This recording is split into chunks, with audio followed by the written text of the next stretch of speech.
Hello guys, welcome back to the channel. In today's video, I'm going to show you how you can switch account on Roblox PC.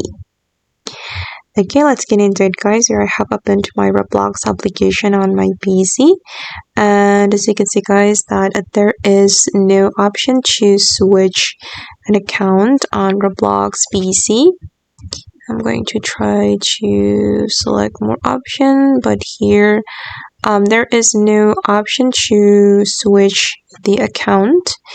But don't worry guys, because we can still switch our account, but we need to do it on the website.